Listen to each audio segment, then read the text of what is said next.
Welcome back. Of course, one of the headlines is the Democratic candidate for mayor of the city of New York, Mamdani.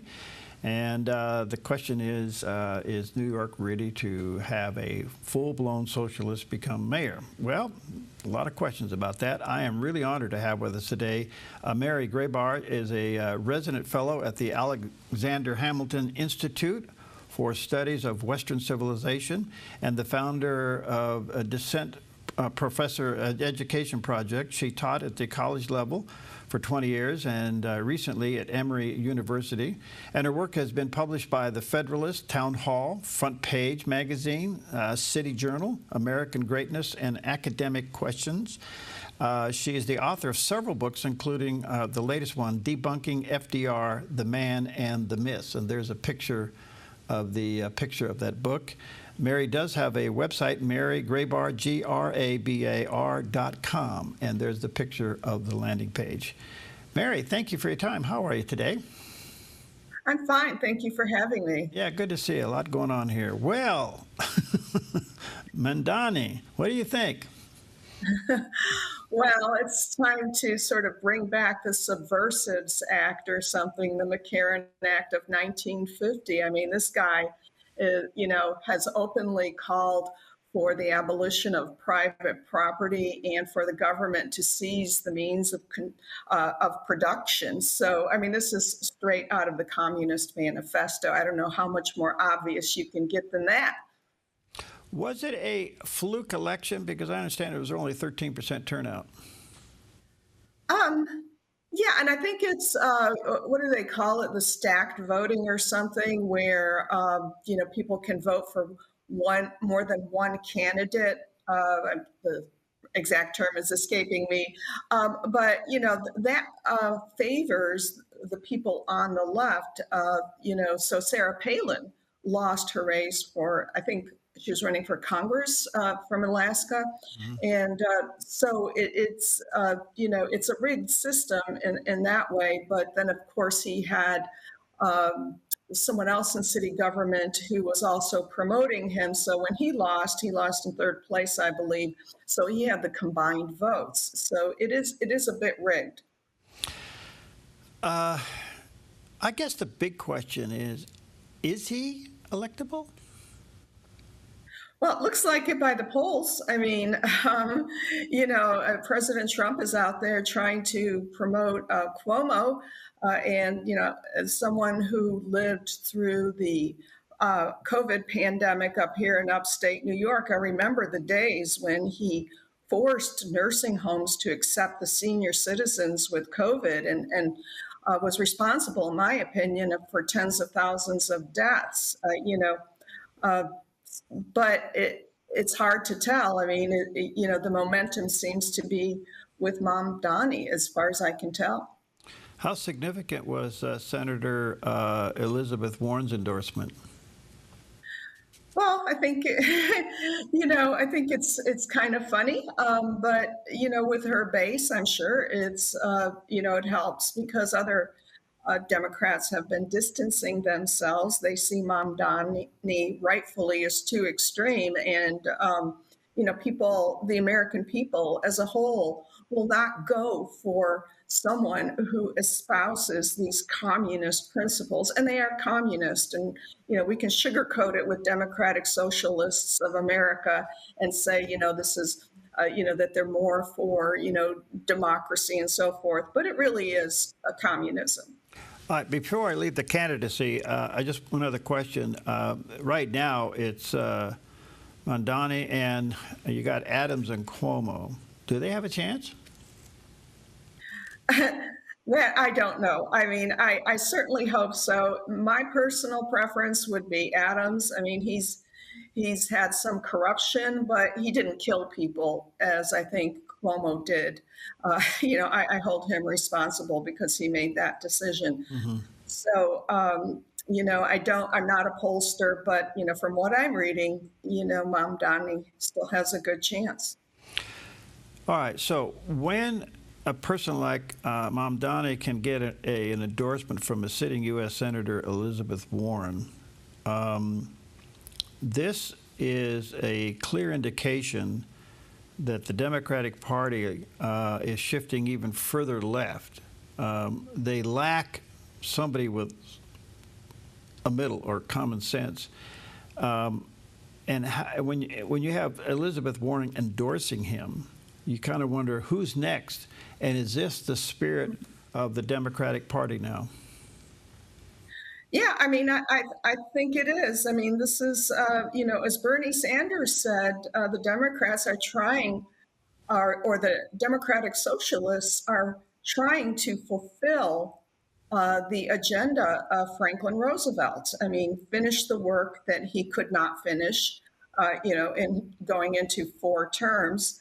But this is the culmination, and I think, in order to be viable candidates, and if they think they're going to get the votes by endorsing him, I think these Democrats will. All right, so the connection you're making there from your book, Debunking FDR, is an interesting one, but what you're basically saying is socialism being what it is, that the government is your God and will supply all your needs, that seems to be the bottom line motivation of a Marxist socialist. Oh, absolutely. And, this was the aim of Franklin Roosevelt. I mean, and he revealed his objectives early on when he was a 29-year-old state senator from New York. And he made a speech to something called the People's Forum in Troy, New York. And he gave a little history lesson about the founders. And he said they wanted independence, and they got that, but what they were really groping for was interdependence. And so this is in 1912. 20 years later, he wins the presidential election.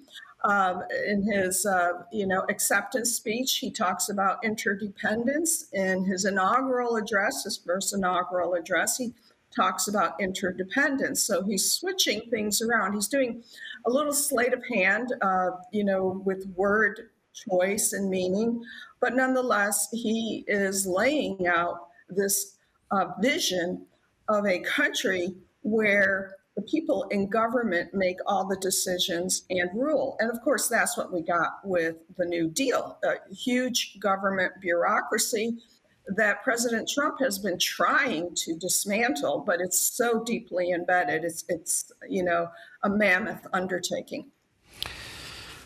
Do you think one of the hallmarks of the Democrats is they stick together no matter what, but they really have gone radical left?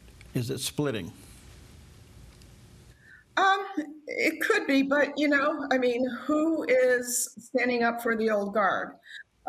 Nancy Pelosi has retired. You've got Chuck Schumer, who's getting up there in years, but who are the people in their 30s now who are elected and running for office and gaining a lot of popularity? So it's scary because the younger people are to the far left, and they're getting supporters who are millennials and Generation Z. Do you think that the victory of Donald Trump against all odds and attack is a signal that the American voter is shifting?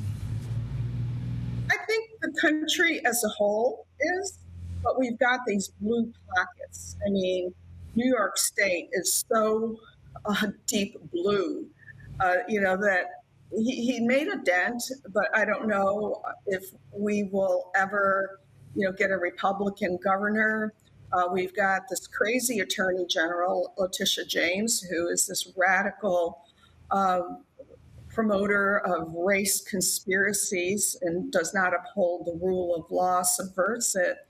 So we've got these pockets that are fighting, I think, what is sort of the general will of the country. I mean, you see that in Los Angeles with the mayor,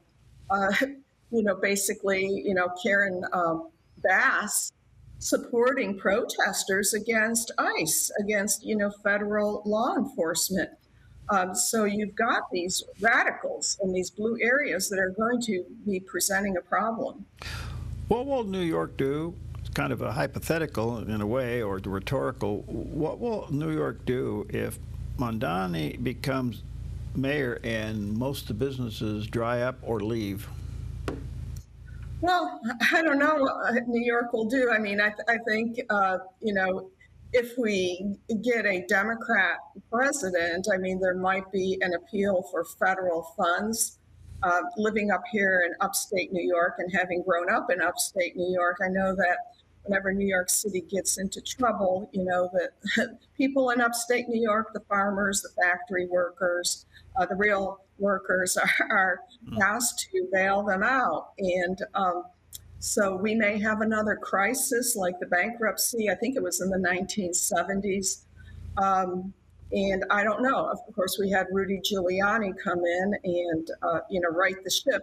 But we will see. The new generation is really frightening, and I've seen it. Mary, thank you for your time. Let me share it with our viewers and listeners. Check out our website, Mary Grabar, Grabar. There's a picture of the landing page. Check out her book, Debunking FDR, The Man and the Myth. And there's a picture of the cover of the book. Where can they get the book, Mary? Any place books are sold. Go to my website. I've got a link. Go to Amazon. Go to Regnery, which is the publisher, Barnes & Noble. You should be able to get it. All right. Sounds good. Thanks for your time. Good to see you. Thank you.